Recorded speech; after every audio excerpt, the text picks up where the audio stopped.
Welcome to the Poetry of Predicament podcast, a podcast for people brave enough to face humanity's challenges and problems, and most importantly, our numerous predicaments. The Poetry of Predicament is a podcast meant to inspire us to bring forth grace, beauty, and connection with the web of life in the face of a predicament-laden world. Join us in this session, bringing resilience to those that need it, with program designer and author Sandra Bloom. All right. Welcome to another episode of the Poetry of Predicament podcast.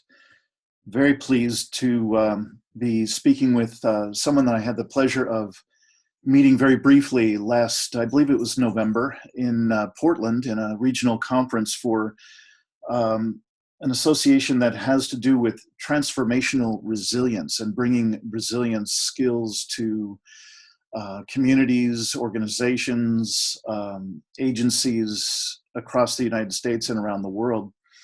And one of the boldest and most informative presenters at that little conference was a woman named Sandy Bloom. And Sandy is our guest today. And Sandy, you've just introduced yourself to me as the associate professor of health management and policy at the Dornsife School of Public Health, Drexel University in Philly. Really great to have you here. I have a feeling we are going to have a spicier conversation than I thought we were going to. As you and I were comparing notes a little bit, you surprised me. So welcome here. And I'd like to ask you first to just fill us in a little bit about, yes, your titles speak to your preparedness, how you kind of grew up in the public health management and industry and being a psychotherapist and so on.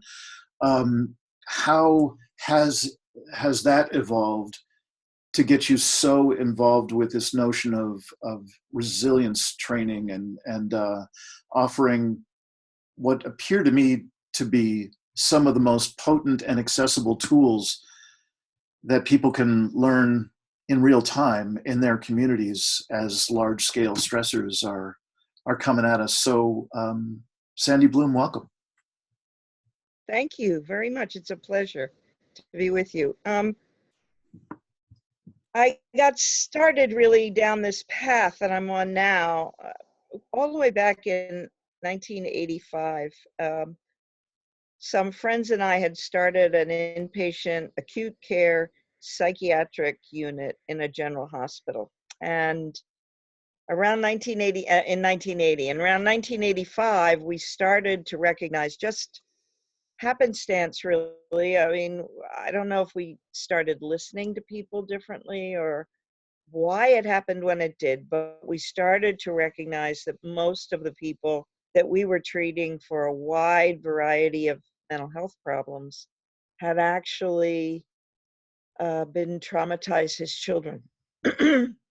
And all different, a lot of sexual abuse. It was astonishing.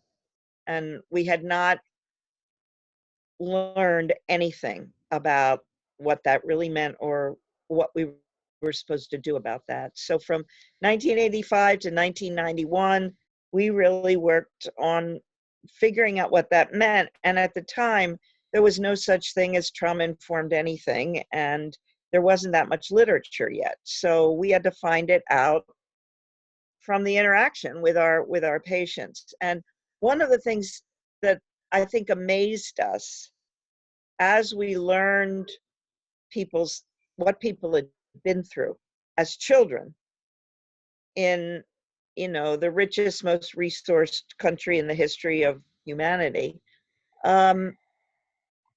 we were not shocked at the problems that they had as a result. We were shocked that so many of them actually had survived, and that there were barriers to them moving on and thriving, but that when we played our cards right and really figured out what to do, we could help them remove those barriers, and then people grew and developed.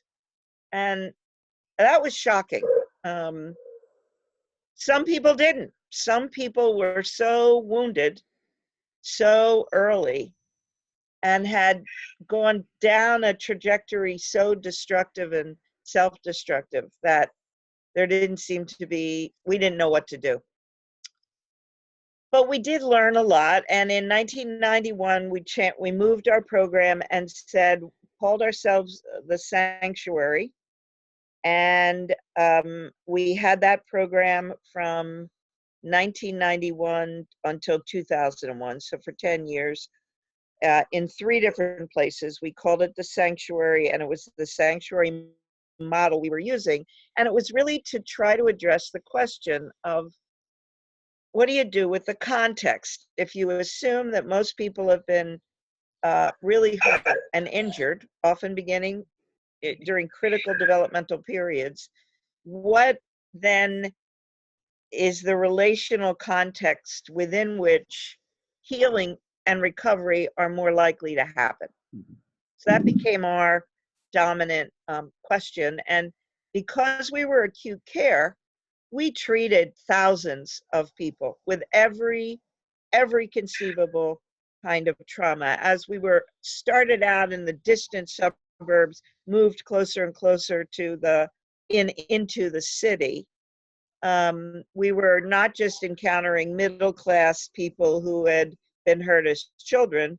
We were now also seeing people who had been discriminated against for race and for gender, people who had been subject to gunshot injuries, extreme poverty, all of the things that now are called adverse childhood experiences, and certainly substance abuse, which was everywhere.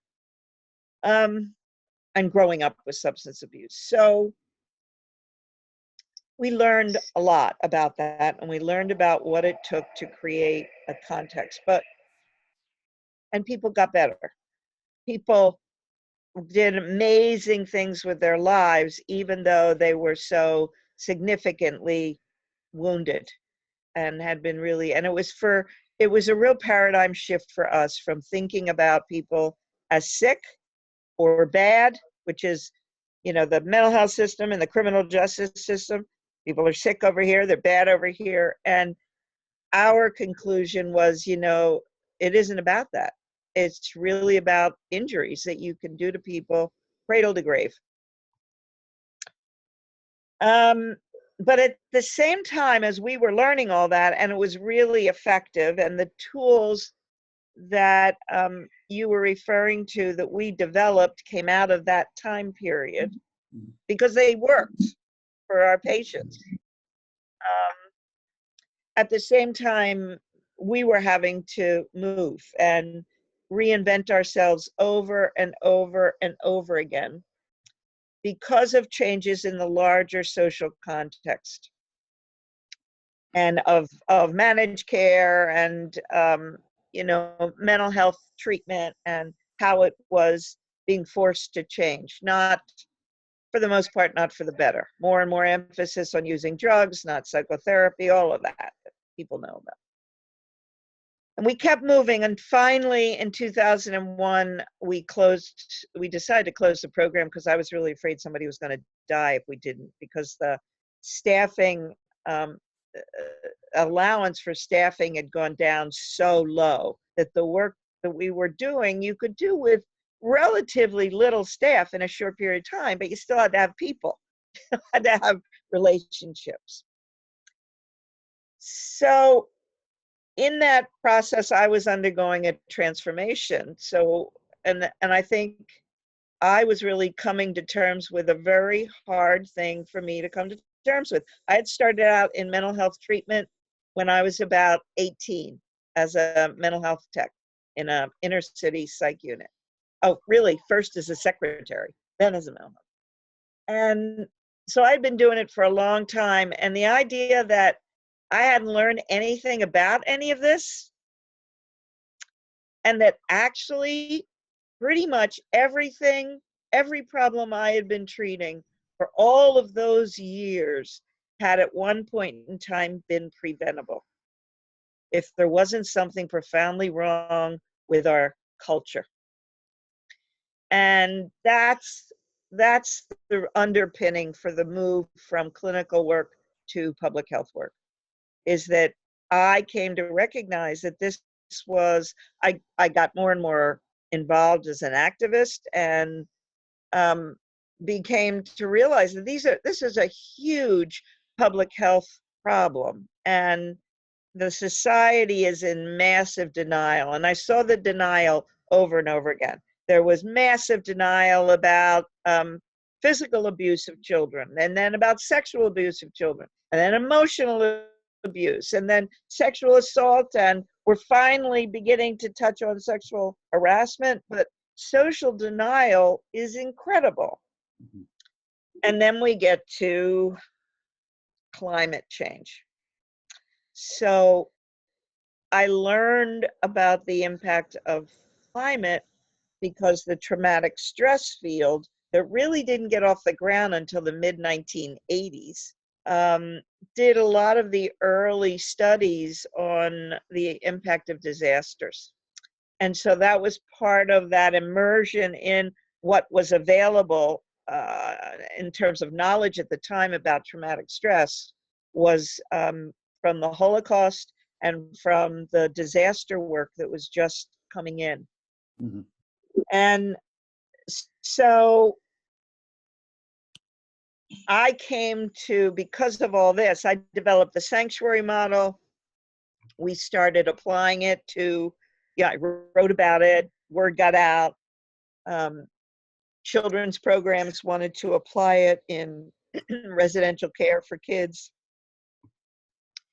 and shelters and group homes, and any place really where there are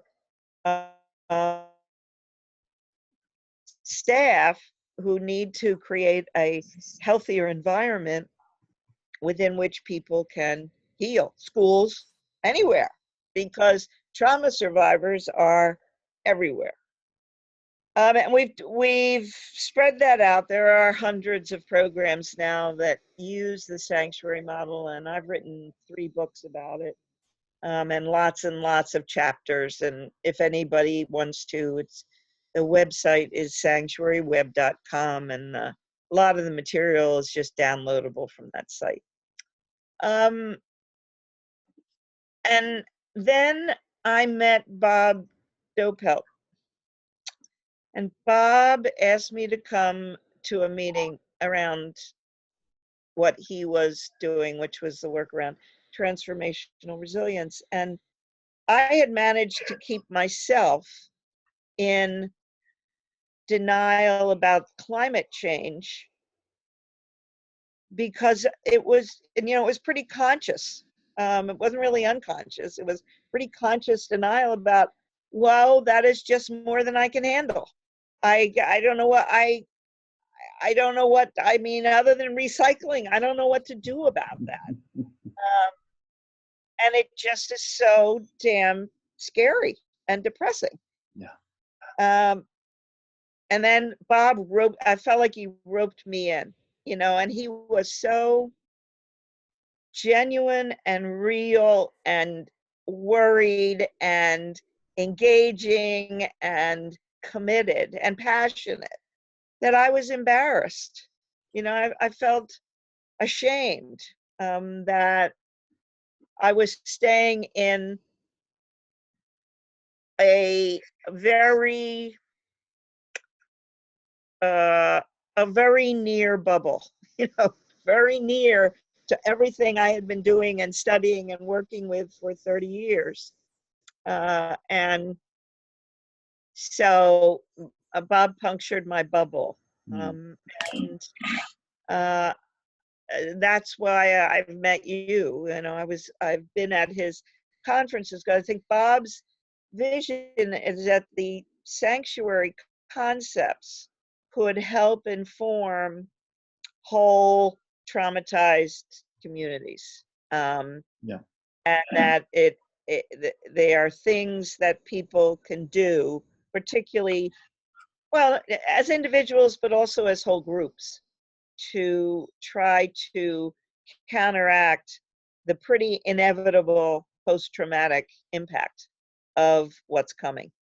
And it's kind of inevitable that it's coming, and it becomes more and more likely with every passing day, considering the enormity of American denial is really shocking. Yeah. And you know, I'm studying. I'm on sabbatical now, and I'm studying a um, early 20th century um, founding father psychiatrist who became convinced that psychotherapy was fundamentally authoritarian and that there's something really wrong with the human species. And that's the conclusion I came to too, only much later. And he started an alternative community and lived in it for 30 years. And what I want to study, what I'm taking this time to do is study what did they find out? Yeah. And So I'm and curious, who's the early psychiatrist that you're talking about? his name is Burrow, Burrow, Hmm. and he was one of the founding fathers of the American Psychoanalytic Association. Um, and he had a very successful practice, and then gave it all up to try to figure out what in the world. And he lived from 1875, I think that's his birthday, till 1950. So he lived through both world wars. So I think this man probably had some important things to say about um, what that was, what the hell is wrong with us, really. Yeah. And it's a real evolutionary question for me. I have a lot of time for um, evolutionary psychology, and I think we're at a real turning point, which really could end up with the human species being extinct. Hmm. And I being a human, I care about that. I care about all the animals becoming extinct too. But um, I think that it's such a huge place that we're at that I think most people just can't get their heads around it. Not when they're so stressed and busy in their frequently quite difficult lives. Yeah. Sandy, if I could, I'd like to step away for just a moment. I need to get a message to my partner and then come right back. Please hold that thought. We're on a Yeah, right. we're on a great track, and I'll be right back. Sure.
Thank you so much for your patience.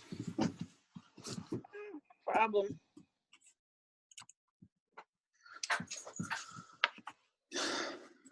So, Sandy, I gotta say, I am so tempted to just go pull on the thread of conversation you just laid out. That's a remarkably close fit with the work that Carolyn Baker and I are doing in our little organization, Living Resilience. But if I may, what I would love is to get a little bit of a description from you of, so how are, imagine, if you will, the average person that's in our audience, our very self-selected audience, is someone who's probably on the same wavelength that you just described. Right. You know, they don't have a whole lot of hope. In fact, there's kind of a derogatory term that we use in this little circle called hopium, that it tends to be something.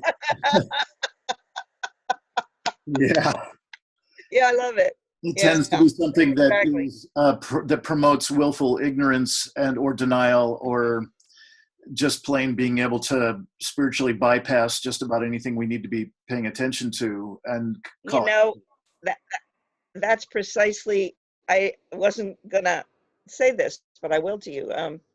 It's the very reason I don't like the word resilience. I don't use it unless I have to, Yeah, because it so dominates the landscape now. Oh, we're all going to be resilient. No, no, that's not actually what happens. yeah, Um, I prefer the term post-traumatic growth, which I do know happens. right, So I do know that people can grow beyond, but trauma, if it's trauma, it changes you. You do not bounce back from. If you bounce back, then it wasn't really traumatic. Um, so it changes you. That doesn't mean that you can't, it can't enrich you or grow or develop or change. It just means let's not pretend that it's not going to be horrible, because it is. And yeah, that's where I come from, while trying not to be hopeless, because I don't feel hopeless or I'd commit suicide. mhm, I you know I but I think there are pathways out of where we are, but it's going to mean significant change, and significant change means significant loss, right. and nobody likes loss. So I'm with you, and if I may, I'd like to just again pursue this kind of this tangent for a moment.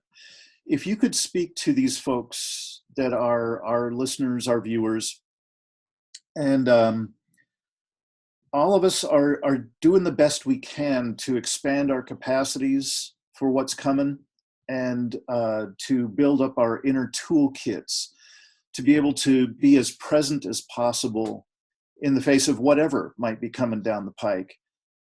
And I'm wondering if you could describe or point to or mention any of the tools that are easy to convey, that if Yeah, I'm just a guy over here. I'm just a guy. So right. you could, any tools that you could recommend or describe to this guy that Yep. just wants to be more prepared inside Yeah. for how to quite, is it possible for me to grow after yet another layer of trauma?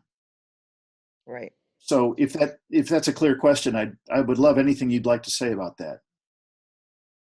Well, I think it'd be helpful for me to briefly describe what the sanctuary model is, because I can do that easily. And within that, then there are embedded a number of ideas that I think are helpful to people.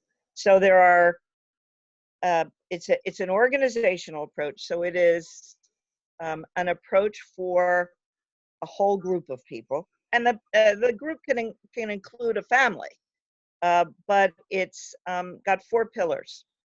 And the first one is trauma theory. So it's really about, and I think that's the stage that we're in, educating people about what a traumatic experience does to the body, mind, and soul of, and groups, what it does to groups of people. So trying to help really make psychology as we know it, a couple hundred years now of knowledge, make it understandable, get it out of the realm of psychobabble and into practical real life.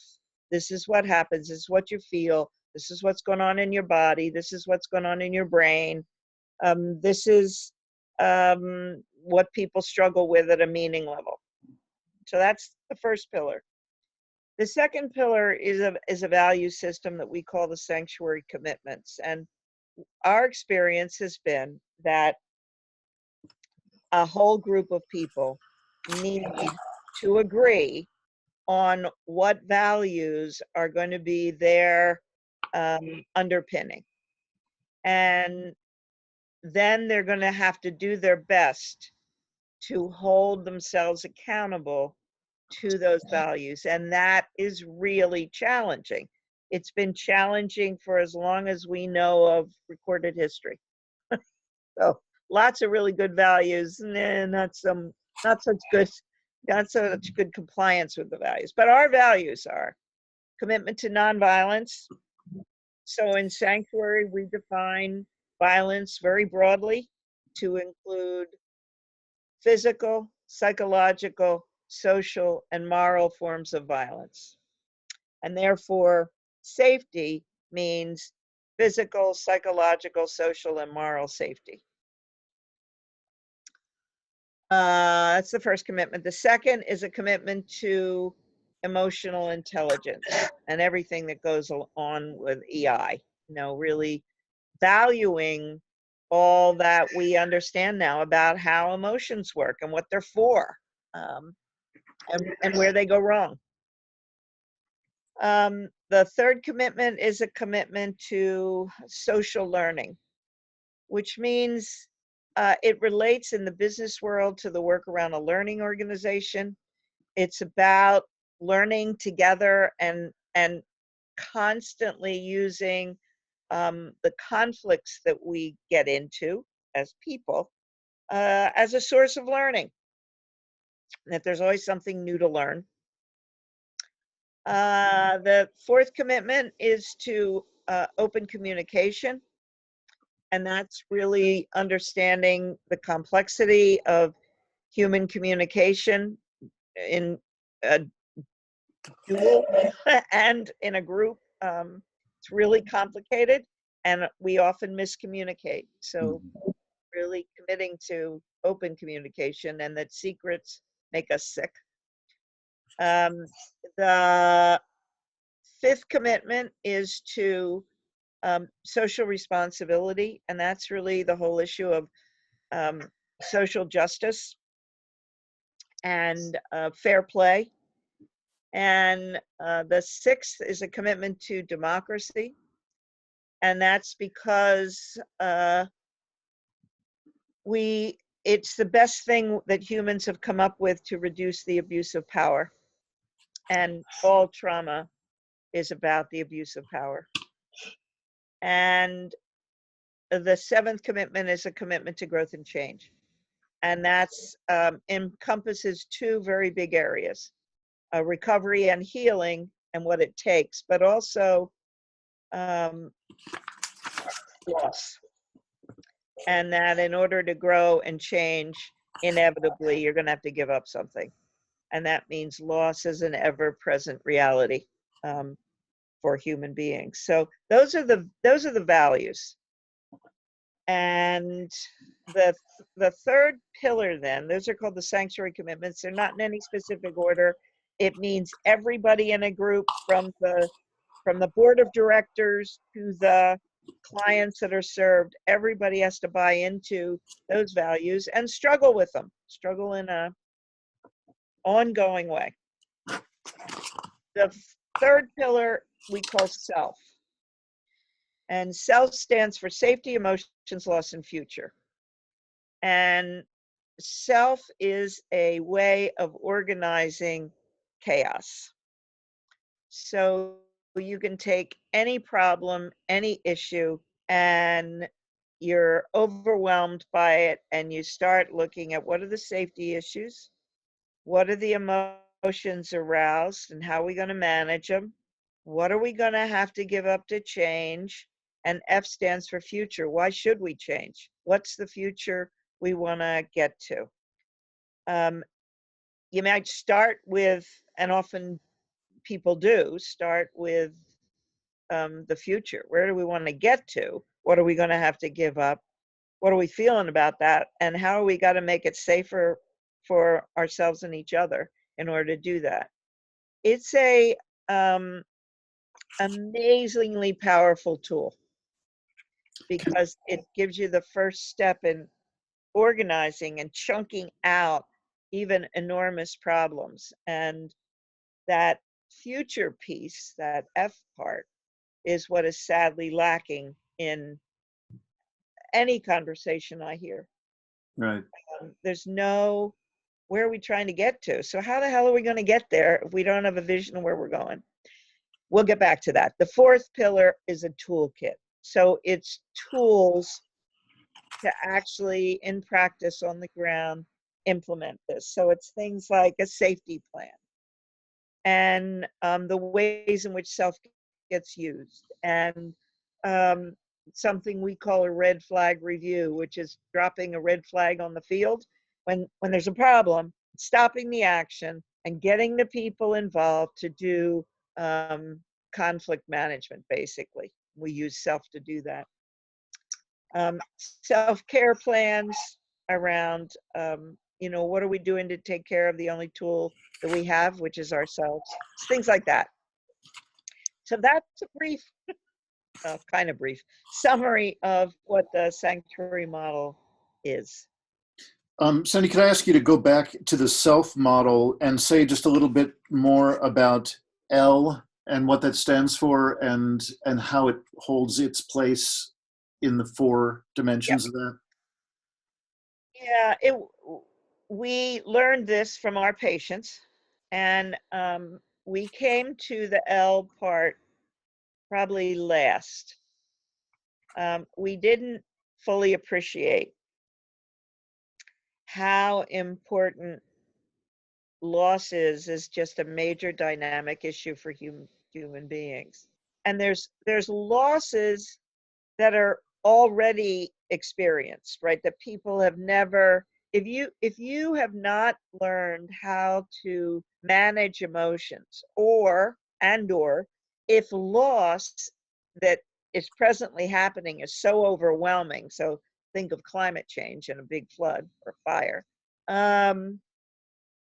then you've got all of the losses that can't get grieved for because you have to survive, you have to keep going on, you have to contend with the day-to-day needs of after a disaster, and then you have to put that away and not really deal with it because it's uncomfortable. You have defense mechanisms that normally people use, that help you stay away from the feelings associated with loss, because you become afraid, old losses, because you become afraid that they're going to overwhelm you.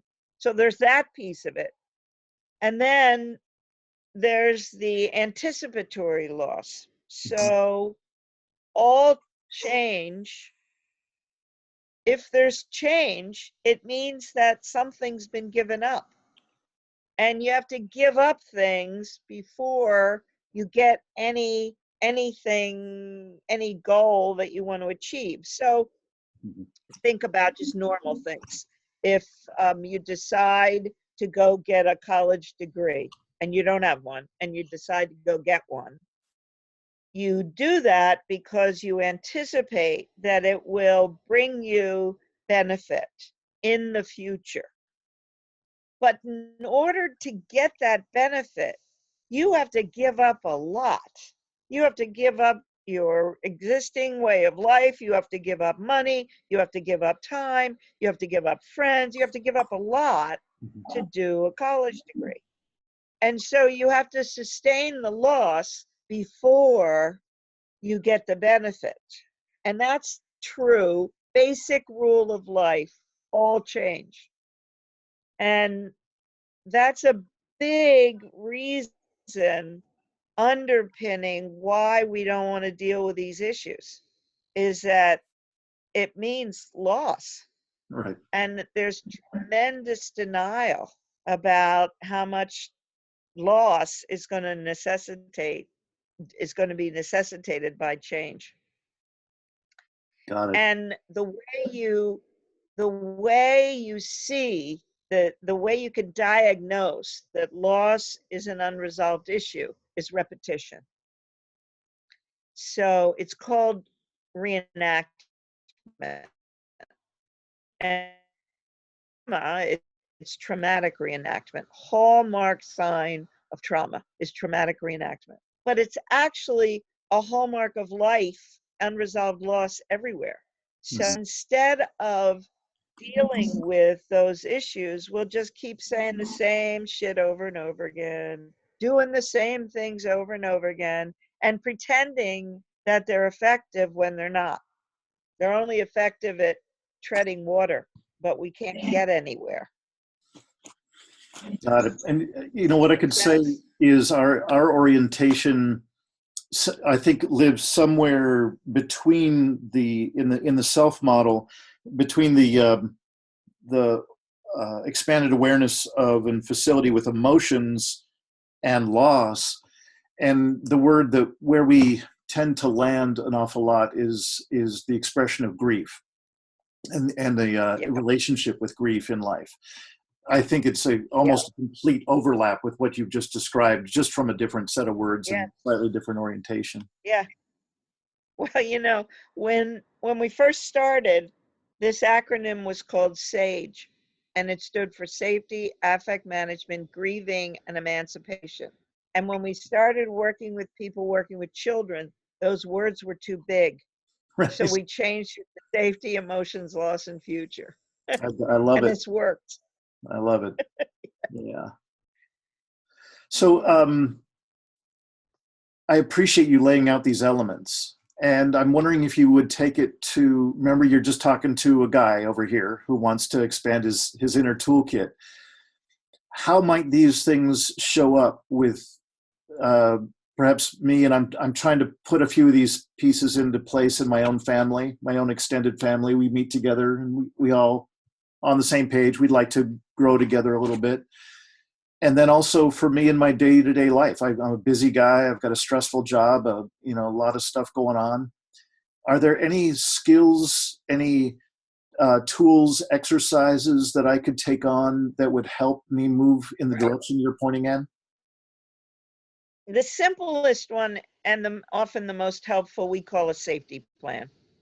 And it's the 5 things, preferably, if you can, physiologically based things that you can do when you are in danger of being overwhelmed.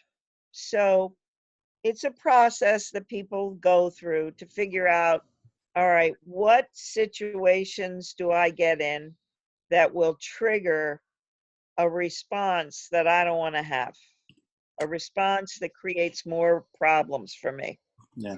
So you have to figure out what your triggers are, what those situations are, and then how you know before you react in your body how you're in danger. So because the safety plan, it has to become an automatic thing that you do to calm yourself down before you've already exploded, whatever that means. That may mean, for one person, that may mean they can't control crying. For another person, they can't control their temper. For another person, it's withdrawal. Depends on the person. but you have to figure out what you want to change and then have a safety plan. And it's 5 simple things that you can do. And people have different safety plans for different situations. You have one for home, one for work, one in the car, one for, you're going to see Aunt Minnie, who's really irritating. What it requires people to think and kind of be self-aware and look at their own awareness. But I'll tell you, I every class that I teach, I start with the young people having a safety plan, and I ask them just to let me know later. And it's not their grade doesn't depend on it. Have you ever used it? And it is amazing. They all use them. So in a sanctuary program, the staff and the kids or clients, whoever they are, all have a safety plan. The staff often have it on the back of their ID badges, and it sets a tone and an expectation in any group that that this is what we do. And if we share each other's safety plans, and I'm working with you, and I see that somebody is really pushing your buttons, and I know what's going to happen because you told me, then I know what to do to say to you, hey, why don't you go get a cup of coffee and I'll take over from here. Or I just talked to so and so and they told me you had a call in the other room Mm-hmm. and get you out of it. Right. So it's a tool. So it sounds really practical, simple. It sounds to me like a couple of things that I've heard with perhaps other jargon or other language to describe it. One thing that I think you're pointing at is that I would need to have a certain amount of self-awareness. I'd need some kind of a baseline to reflect on in myself, to know when I'm relaxed, when I'm open, when I'm present, so I'm not triggered. I need to be able to articulate that. I need to be able to reference that so that I can return to it, because I won't be returning to it if I don't know a darn thing about it. So is Absolutely. that an accurate kind of starting point? That is an accurate starting point, and it's why it's so powerful to do it in a group of people that you work with or live with, because people do know. They do know. They regret, oh, I lost it, and inside their own heads, may not admit it to anybody, but they regret that that's what happened because it was embarrassing or it led to more trouble. Or people really can do this. Even little tiny kids can do this. It's just a matter of making it a step procedure by which people can think about it and not be embarrassed, because you have to really normalize it and make it just part of being a person. It's not part of being a pathological person. It's part of being a person. That we have emotions, and when we don't have, and they're biological events, and we don't have perfect control, whatever that means, over our emotional states. And sometimes we have buttons, and we're all vulnerable. So that it's a lot of the process of psychoeducation, which is embodied in the first pillar of trauma theory, is really about normalizing all this, taking what has been labeled as pathology and putting it into the realm of humanity.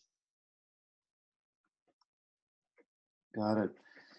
And so am I right in assuming that again, going back to this role of me being this average guy, just trying to get a sense of what you're pointing at, if I were to start to put together what you're calling a safety plan, it seems like it's some kind of a cue sheet to remind myself. So if I am aware enough to know some of the things that trigger me, in fact, if I'm maybe advanced enough to get some of the pre-signals, so I don't go Right. fully off the deep end, but I Right. know, oh boy, this is starting to Uh-oh. go Oh, south. I can feel my flush coming in I can feel my heart rate. I can feel my getting tense. Right. So I start to get a sense of these early signals, and I have set up some kind of a cue sheet for myself, this safety plan, and I've ideally shared it with others, excuse me, so that they can help me in slowing down or stopping or redirecting that flow Right. toward going off a cliff. Yep. And I'm imagining that there might be some relatively easy first level components to how I slow down that process or redirect. They might involve breath. They might Right. involve, as you were saying, just getting offline, getting away from that stimulus. Can you say anything more about that Yep. kind of level of the real basics level of how what my safety plan might Real look like? basic stuff. Yeah. And it's helpful for it's helpful for the anybody to understand the biology behind it because they feel that biology all the time. So it's the sympathetic part of the nervous system that makes us have the fight flight response, and the counteraction to that is activating the parasympathetic nervous system. Mhm. So what does that? Breathing, releasing muscle tension, um, having somebody take care of you, smile at you, humor, laughter. All of those are things that are basic to the activating the parasympathetic nervous system. And I find for some people that's really helpful to actually think I'm activating the other part of my nervous system. Distraction from whatever it is you're escalating can be useful. Music, anything creative, going into reciting a poem, anything that accesses the right side of the brain is going to help uh, cool people down. So when you actually, I've done this with literally thousands of people, so it's not very hard. And it's people, most people, they can talk about what they already do, and then when they listen to other people they get other ideas, and then they try them out, and then when it doesn't work, then you look at, well, maybe you got to do it sooner. How do you know sooner? Or maybe you need something else. It's not, it's not enough. You need really something else. So I'm uh, the example I like to use is driving, because most people drive, and driving can be extreme.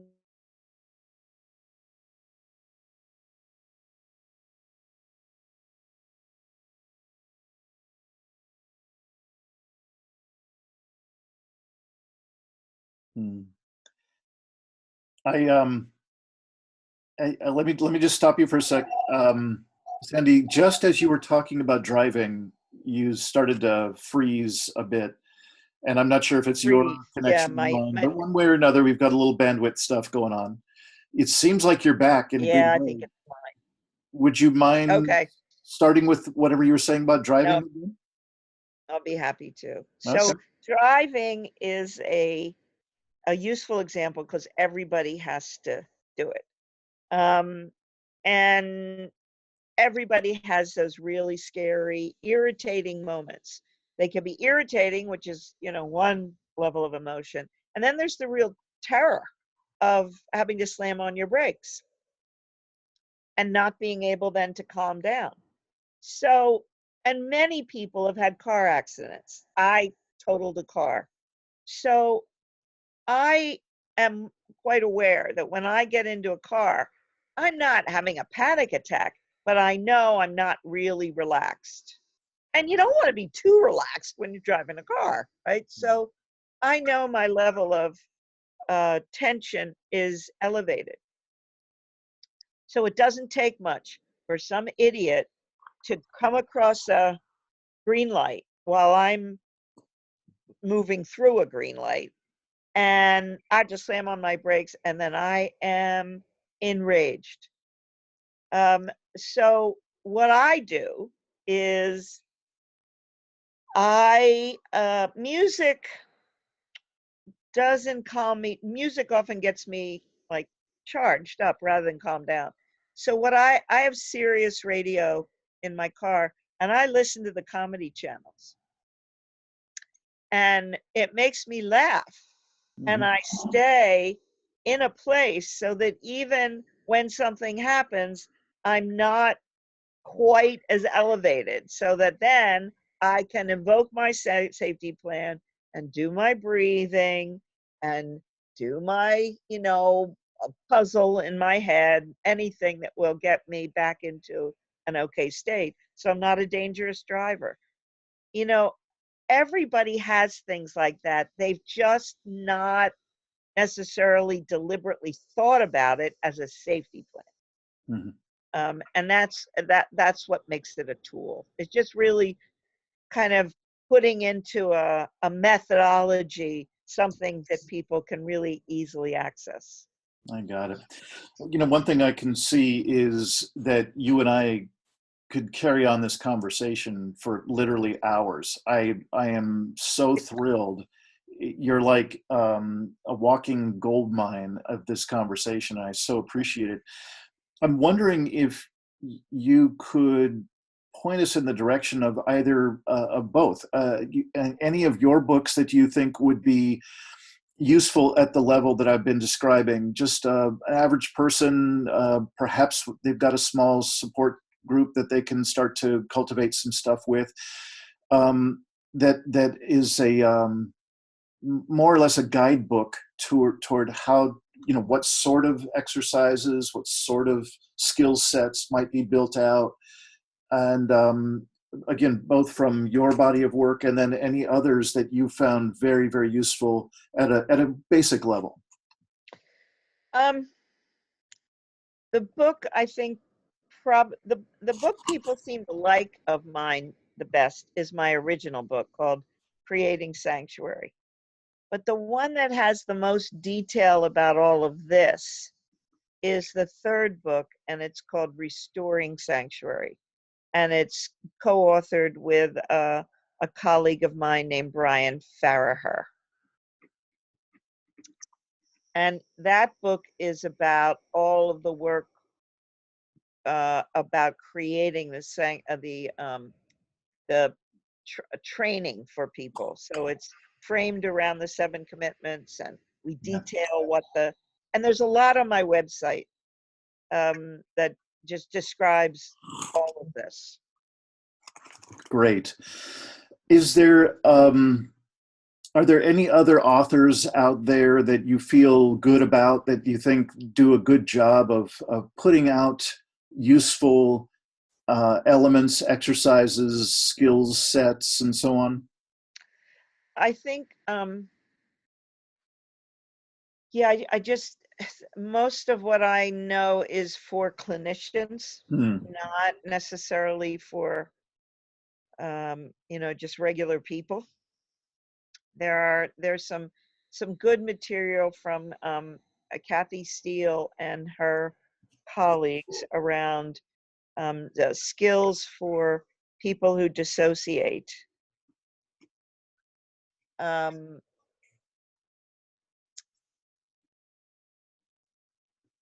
yeah, and the rest of it, I think, is too technical. I just can't.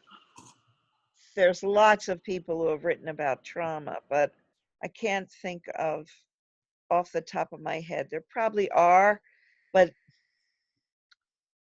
uh, I've been just so immersed in in different directions. That's fine. Thank you. I appreciate it. I'm thinking also there are just some of the big names like Rick Hansen is doing all kinds of very basic level, entry level skill set development that people can do online. So I'll put together a resource list in addition. Can you wait just a sec? Sure, of course. That's when they're going to come. Oh, Vector's going to come. Yeah, that's okay. Having my alarm system upgraded with great difficulty. Mhm. Okay, I'm back. All right. Well, I've I've taken you well over the time that we had allotted, and I'm just finding myself fidgeting, like, how can I schedule the next chance to get together with you and take the conversation much more deeply in the direction that we're both concerned about, and that is that virtually every metric I'm aware of is pointing in a quite a daunting direction for humanity and for the other species with whom we share this planet.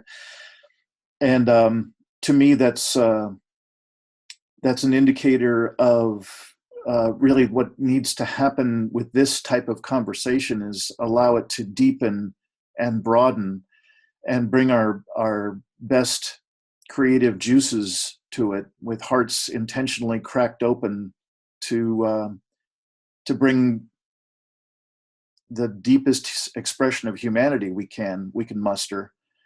Anything less than that, in my humble opinion, is not going to help out much. I can clearly get a sense that in that way we're on very parallel, very similar tracks, and it's good to meet another kindred spirit on the path. Sure is. Yeah, Oh, it can be lonely out here. that's right. That's very much our experience as well. Um, so, if you don't mind, I would love to send you an email invitation. We could look, whenever it can fit into your schedule. I know you're quite busy. Um, you've been a remarkably rich and valuable voice to include in the Poetry of Predicament podcast, and I feel lucky that we've been able to have this much time with you. Is there anything that you might like to say if you had just an open mic to speak with other probably kindred spirits as well?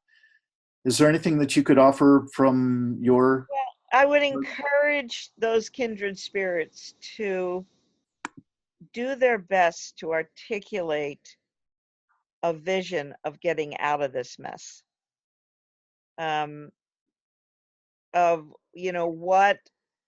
what it could look like that is not so dark and dismal that who would want to survive it.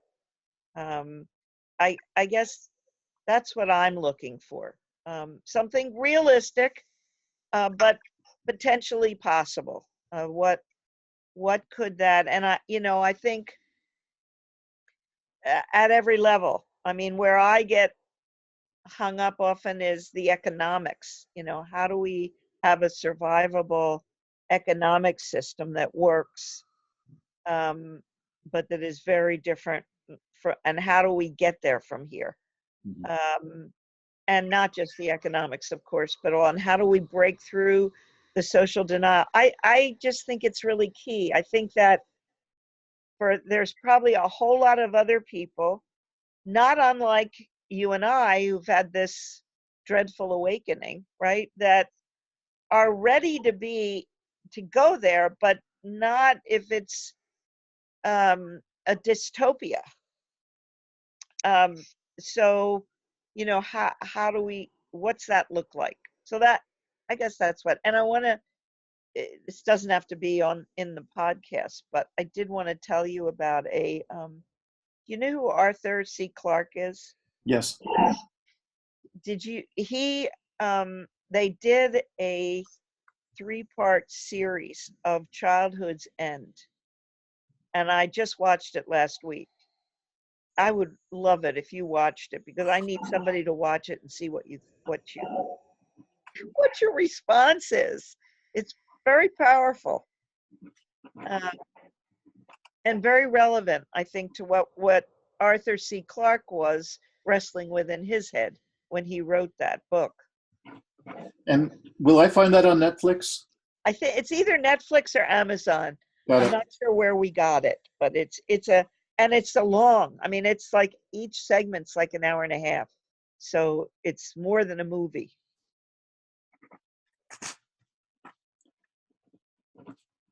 And So I would love to have further conversations. So it's lonely, yeah, and I don't really have too many people to talk to either. yeah. Well, it would be an absolute pleasure. And just to previews of coming attractions for that, what you were just talking about, that generation of a possible future, to give us some sort of a frame that allows us to step forward in a positive direction, no matter how unlikely it might be. Right. And what I believe that Carolyn and I, in addition to the essential overlap with what you just said and suggested, where I find we end up is to aim for full presence, to be fully alive and fully present in our bodies, and to be able to build out a skill set that helps us shed the rigid confines that we've all grown up in, that this is the only way that human beings get to be on the planet. Right. And as we peel back those layers, and that is not a comfortable process, as I'm sure you know, Yeah. what it seems to yield with pretty consistent results is this. I'm not a religious person. If anything, I've been antagonistic against religion for my whole life. But in this past 3 years, my impossible conversations have yielded a number of remarkable connections with fundamentalist Christians in particular, because they have an experience of what they call grace. I've come to call it grace as well.